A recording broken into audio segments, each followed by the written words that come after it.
नमस्कार दोस्तों, आज हम पुनः हाजिर हैं आपके समक्ष एक नए प्रेरक प्रसंग के साथ। कहानी का शीर्षक है चोरी का दंड। कुछ समय पहले की बात है। एक जंगल में एक डाकू रहता था। वह दिन भर लोगों के साथ लूटपाट करता था और लूटे हुए धन को राजा के डर से उसी जंगल में जमीन के अंदर छुपा देता था। एक रात एक लकड़हारा उस जंगल से गुजर रहा था। तभी उसकी निगाह उस डाकू पर पड़ी। डाकू अपना धन जमीन के अंदर छुपा रहा था। लकड़हारा रुक गया। डाकू के जाने के पश्चात वह उस धन का कुछ अंश सावधानी पूर्वक उठा लाया। यह कार्य लकड़हारा कई दिनों तक लगातार करता रहा। एक दिन लकड़हारा अपनी पत्नी को सारा धन देकर सच्चाई से अवगत करा दिया। उसकी पत्नी ने कहा कि जो धन अपने परिश्रम से उपार्जित ना किया गया हो वो स्थायी नहीं होता। अतः इस धन का उपयोग हम अपने काम में नहीं ले सकते। हाँ, इस धन को जनता की भलाई में लगा दीजिए। यह बात लकड़हारे के समझ में आ गई। उसने अपने गांव के पास एक बड़ा सुंदर तालाब खुदवाया।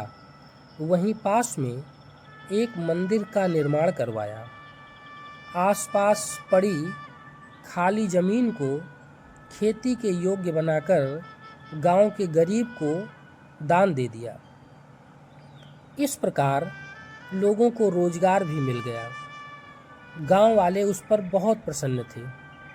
एक दिन लकड़हारे की अचानक मृत्यु हो गई। एक तरफ यम के दूत तथा दूसरी तरफ स्वर्ग से लेने एक विमान आया।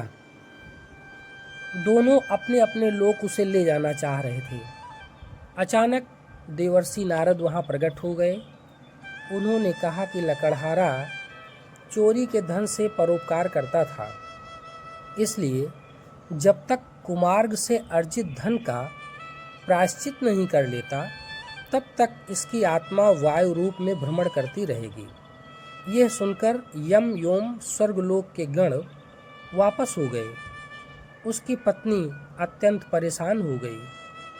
उसने नारद जी से अनुनय विनय किया और अपने पति के मुक्ति का उपाय पूछा। नारद जी के बताने के अनुसार वो भगवान शिव की आराधना में लग गई और अंत में दोनों पति पत्नी शिवलोक को प्राप्त हुए।